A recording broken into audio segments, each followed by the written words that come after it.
My parents threw me away as a child, then expected everything when my grandparents died. Have you ever spent your whole life feeling like you were someone else's mistake? Not an accident, not a surprise, a mistake. Because that's exactly how my father saw me. And for most of my childhood, he made sure I knew it. I was born when my parents were only 17 years old, at an age when most teenagers are thinking about football games, prom dates, and what college they want to attend. My parents suddenly found themselves responsible for a baby, me. From the very beginning, my existence seemed to represent everything they believed they had lost. My father had dreams, big dreams. He was convinced he was going to play college football, maybe even more than that. He wasn't some superstar athlete, but in his own mind, he was destined for something greater than the small town where we lived. Then I came along. Instead of college applications, he was studying for a GED. Instead of football practice, he was working long shifts at a gas station. And as far as he was concerned, I was the reason. I can't tell you how many times I heard him say it. Sometimes when he was angry, sometimes after a few drinks, sometimes for no reason at all. You ruined everything. You cost me my future. I could have been somebody. Imagine hearing that from your own father before you're even old enough to understand what it means. My mother wasn't much different. She wasn't openly cruel. In some ways, that almost made it worse, because she simply acted like I wasn't there. She worked long hours and came home exhausted. When she wasn't working, she seemed more interested in television or talking with friends than spending time with her son. Most of my childhood memories don't include either of my parents.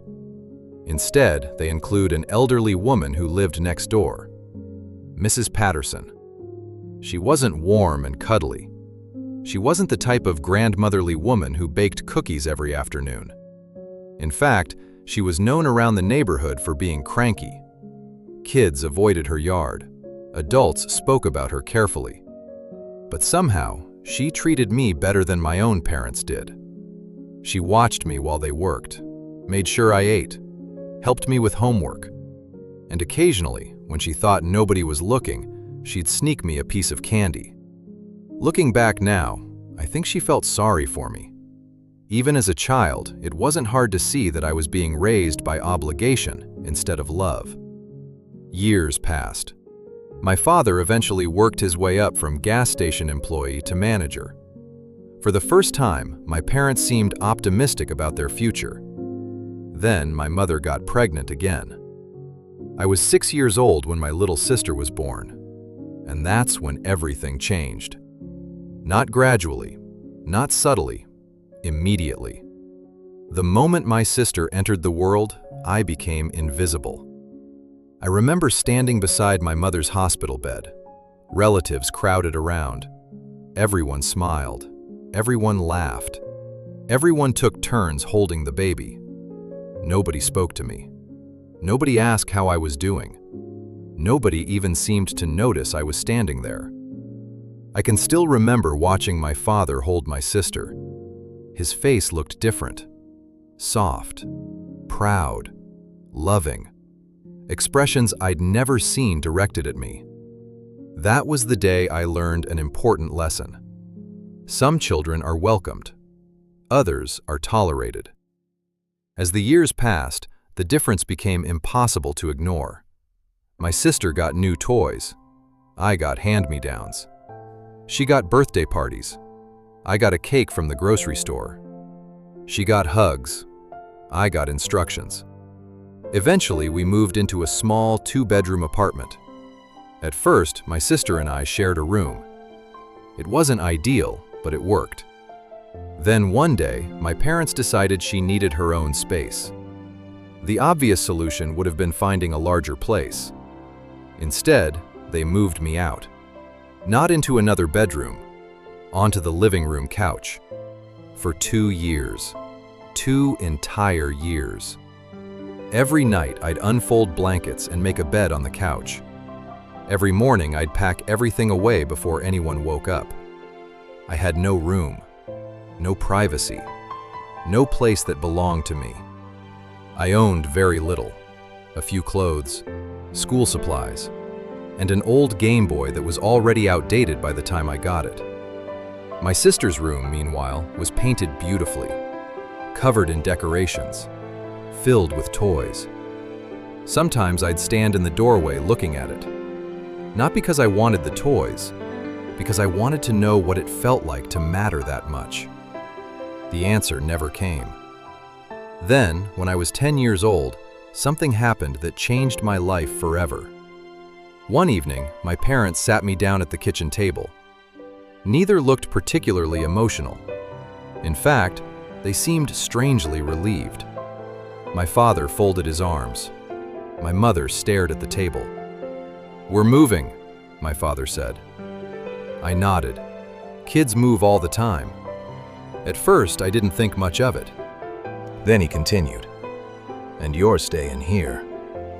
I blinked. "What?" My mother finally looked up. "Your grandparents agreed to take you." Just like that. No discussion, no explanation, no concern about how I felt. They had decided I wasn't going with them. I remember sitting there waiting for some kind of emotion, anger, fear, sadness, something. Instead, I felt something unexpected, relief. Because deep down, I already knew who actually cared about me, my grandparents. They'd been my safe place for as long as I could remember. Whenever things got difficult at home, I'd spend weekends with them. Grandma always made my favorite meals. Grandpa always had some project in the garage. Their house felt warm, safe, alive. And now I was going to live there permanently. The day my parents left should have been heartbreaking.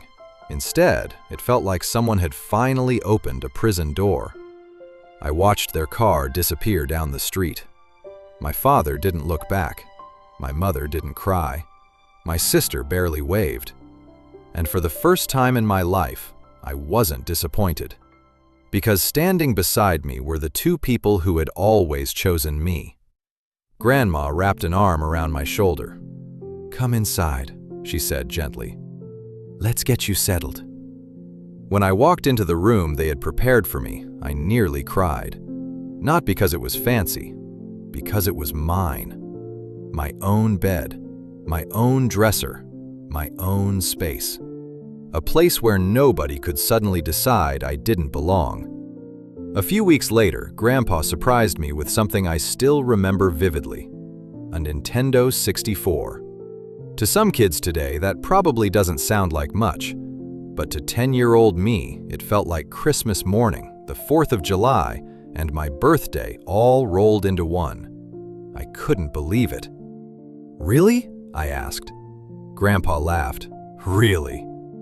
That Christmas, Grandma gave me a Game Boy Pocket too. For the first time, I experienced something I'd never really known before. Joy. Not survival, not endurance. Joy. And as I stood there opening presents with my grandparents smiling beside me, I realized something that would shape the rest of my life. Family isn't always the people who bring you into this world. Sometimes it's the people who choose to keep you in theirs. And my grandparents had chosen me every single day. If there was a storm coming, Grandpa was ready. If the power went out, Grandpa was ready. If something broke, Grandpa already had parts for it. One winter, a major windstorm knocked out electricity across the area. Many of our neighbors spent 2 miserable days in freezing houses. Meanwhile, Grandpa rolled out the generator. The lights stayed on, the refrigerator kept running, the house stayed warm. I remember staring at him while he connected everything. "You knew this was going to happen?" He laughed. "Nope." "Then why do you have all this stuff?" He smiled. "Because I'd rather have it and not need it than need it and not have it." That sentence became another life lesson, one I still live by today. Years passed. High school came and went. Then adulthood arrived. I eventually moved out on my own. Not because I wanted to leave my grandparents, but because that's what adults do. At least, that's what I thought. I rented a small apartment, worked hard, paid my bills, tried to build a life, but I stayed close, very close. I visited my grandparents constantly, sometimes several times a week. Then their health began to change. Nothing dramatic at first, just little signs. Grandma moved slower, Grandpa got tired more easily. The house required more maintenance. The yard became harder to manage. One evening, I sat at their kitchen table watching Grandpa struggle to stand. That was the moment I made my decision. A few months later, I moved back in. Some people might think that sounds strange, but to me, it felt natural. These were the people who had spent years taking care of me. Now it was my turn. I paid rent, helped with bills, maintained the property, handled repairs, drove them to appointments. And honestly, those years became some of the happiest of my life. We weren't rich, we weren't exciting, but we were a family, something I'd spent my entire childhood searching for. Then everything changed. 5 years ago, Grandma died unexpectedly. One day she was there, the next she wasn't. There had been no warning, no chance to prepare, no final conversation, just sudden silence. The house felt different immediately. Even the air seemed different. Grandpa took it especially hard. Those two had been together for decades. They had built an entire life side by side. Now, half of that life was gone. For months afterward, I'd hear him wake up in the middle of the night. Sometimes I'd find him sitting alone in the kitchen, just staring into space. One evening, he surprised me. "I miss her every minute." His voice cracked. It was the first time I'd ever seen him openly cry. I sat beside him. Neither of us spoke. Sometimes there aren't words, only presence. After Grandma's death, something changed in Grandpa. Not physically, mentally. It was as if he realized time was running short. He became determined to leave everything in good condition. The roof got replaced. The house got painted. We repaired damaged siding, updated fixtures, fixed old problems that had been ignored for years. The two of us spent countless weekends working side by side, painting, repairing, building, laughing, arguing over measurements, then laughing again. Even the homeowners association noticed. For years they had complained about minor issues. Now, suddenly, they couldn't stop complimenting the improvements. One afternoon, while we sat on the porch after finishing a project, Grandpa looked around proudly. "House looks good." "Yeah," I agreed. "It really does." He nodded slowly. Then he said something I didn't fully understand at the time. "Good." I looked at him. He smiled. "Means it'll take care of you after I'm gone." I immediately dismissed the comment. "You're not going anywhere." He chuckled, but he didn't argue. Now I wish he had. About 1.5 years after Grandma passed away, I woke up one ordinary morning. At least, I thought it was ordinary. I started making breakfast. Coffee brewed, bacon cooked, the usual routine. But something felt off. Normally, Grandpa would already be downstairs, especially if bacon was involved. That man could smell bacon from another zip code. I checked the clock. Still no Grandpa. I called out. No answer. Finally, I headed upstairs. His bedroom door was partially open. I knocked lightly. Nothing. I pushed the door open and immediately knew something was wrong. He was lying exactly where he'd gone to sleep, perfectly still. The room felt impossibly quiet. I rushed forward, called his name, touched his shoulder. Nothing. My hands started shaking. I grabbed my phone and called 911. The paramedics arrived quickly, but deep down, I already knew. After a brief examination, one of them looked at me gently. "I'm sorry." Just 2 words, but they changed everything. The last parent I had was gone, and suddenly I felt 10 years old again, standing alone. The days following Grandpa's death passed in a blur. If you've ever lost someone who was truly your anchor in life, you know the feeling. You wake up expecting them to still be there. Then reality hits all over again. Every morning, every evening, every quiet moment. The house suddenly felt enormous, not because it was big, because it was empty.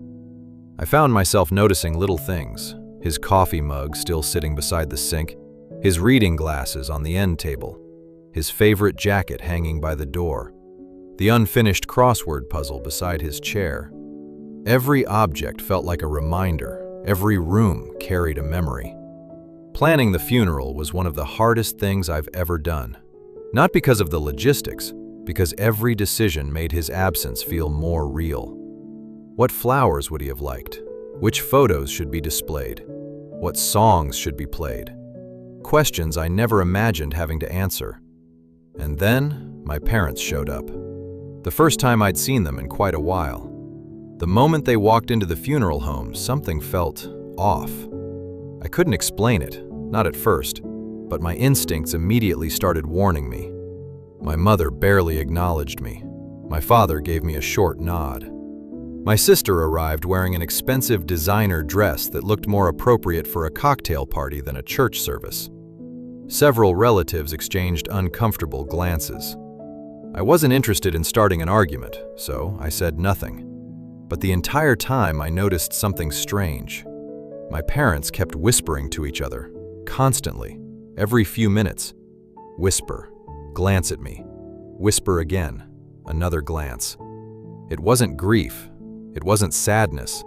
It looked more like irritation, as though they were angry about something. During the service itself, people shared stories about Grandpa, stories about his kindness, his work ethic, his generosity, his willingness to help anyone who needed it. Several neighbors spoke, former co-workers spoke, friends spoke.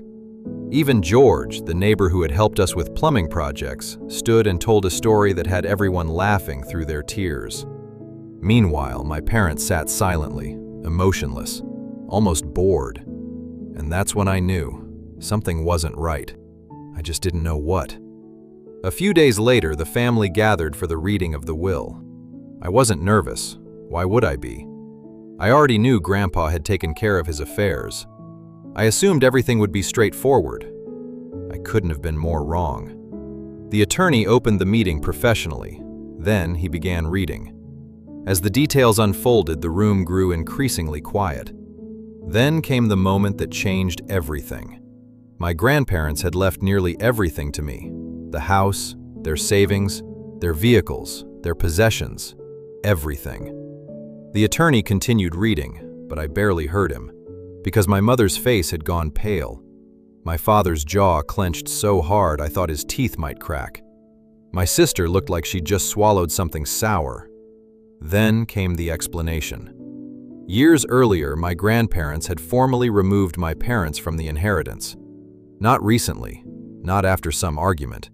Years ago, because of how they had treated me. The room fell completely silent. Then my father exploded. "This is ridiculous." The attorney calmly adjusted his glasses. "The will is legally valid." "No, it's not." "It absolutely is." My father slammed a hand onto the table. "That house belongs to me." The attorney's expression didn't change. "No, sir." He paused. "It does not." For several seconds, nobody spoke. Then my mother turned toward me, and the look in her eyes wasn't grief. It was resentment. Pure resentment. As if I had somehow stolen something from her, something she believed was hers. That's when the phone calls began. The first one came that evening. My father didn't bother with pleasantries. "You need to do the right thing." I already knew where the conversation was heading. "What does that mean?" "You know exactly what it means." "No, explain it." "The inheritance belongs to me." I laughed. Not because it was funny, because the statement was absurd. "It belongs to whoever Grandpa left it to." "It should have been mine." "Then maybe you should have acted like his son." Silence. Then the shouting started. I hung up. The next day my mother called, then my sister, then my father again. The same argument over and over. Different voices, same demand. Give them money, give them property, give them something, anything. As far as they were concerned, I had no right to keep what I'd been given. Eventually, the threats started. Lawsuits, court challenges, promises that I'd regret everything. I wasn't intimidated. Maybe I should have been, but I wasn't. Because for the first time in my life, I understood something clearly. I didn't owe them anything. Not my time, not my attention, not my money, nothing. A few months later, they filed their challenge, and just like that, we ended up in court.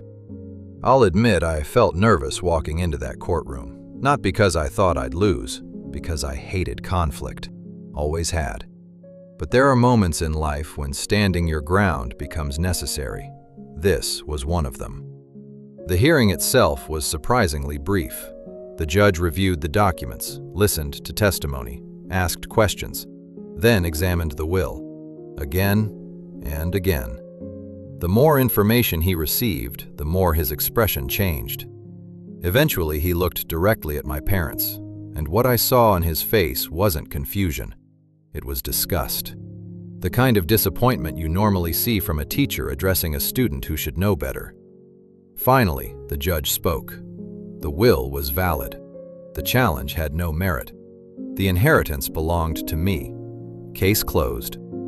My parents lost, completely. Then something happened that I'll never forget. The judge looked directly at my father. "You failed your son." The courtroom became silent. "You were given responsibilities as a parent." Another pause. "You chose not to fulfill them." My father stared at the floor. The judge continued. "The grandparents stepped in where you did not." Nobody moved. Nobody spoke. Then the judge delivered the sentence that seemed to hurt my father most. They were justified in their decision. For the first time all day, my father looked genuinely ashamed. Not angry, ashamed. The hearing ended. People began leaving. I thought it was over. I was wrong. Outside the courthouse, my father intercepted me. The parking lot was nearly empty. The afternoon sun reflected off the cars. For several seconds, he simply stared at me. Then he spoke. And what he said would stay with me forever. "You were always the biggest mistake of my life." I felt something inside me go completely still. Not shocked, not surprised, just still. He continued, "If I could go back in time, I'd make sure you never existed." There it was, the thing he'd been thinking for decades, finally spoken aloud. No filters, no excuses, no pretending, just truth. Or at least his version of it. Then he added one final sentence. "I should have been a football star." For a moment, I simply looked at him. This man was middle-aged, gray hair, wrinkles, a lifetime behind him. And somehow he was still blaming a child for choices made decades earlier. Finally, I answered, calmly, "Grandma and Grandpa saw exactly who you were." His expression hardened. I continued, "I didn't ask to be born." Silence. The only real parents I ever had were them. His face reddened, but I wasn't finished. "And you're not my father anymore." For a moment, I thought he might say something, anything. An apology, a defense, an insult. Instead, he turned around and walked away. And that was the last meaningful conversation we ever had. The harassment continued for a while. Phone calls, emails, letters, demands, threats, accusations. At first, I read them. Then I stopped. There was no point. Sometimes I'd answer the phone and place it on the kitchen counter while they yelled. Minutes would pass. Eventually, they'd realize I wasn't listening. Then they'd hang up. What frustrated them most wasn't losing the money. It was losing control. For years, they had expected me to react, to defend myself, to argue, to chase their approval. Now I simply refused to participate. Eventually, the messages became less frequent, then rarer. Then they stopped altogether. And with that silence came peace. Years passed. Life moved forward. From time to time, I checked social media, mostly out of curiosity. My sister's life hadn't turned out the way she'd imagined. She pursued modeling for a while, then marriage, then children, then divorce. Now she seemed unhappy with almost everything. My mother worked retail and regularly complained about it online. My father remained in the same career he'd held for decades. Apparently, he was good at it. Ironically, the job he resented had provided his entire livelihood. As for me, life became quiet. The house remained paid off. The bills stayed manageable. The savings my grandparents left continued providing security. Every day I walked through rooms filled with memories of the two people who had loved me when nobody else did. Sometimes I still miss them terribly. I probably always will. But I also feel grateful, because not everyone gets a second chance at family. I did. And that second chance changed everything. These days I'm approaching 40. I'm single. I haven't dated seriously in years.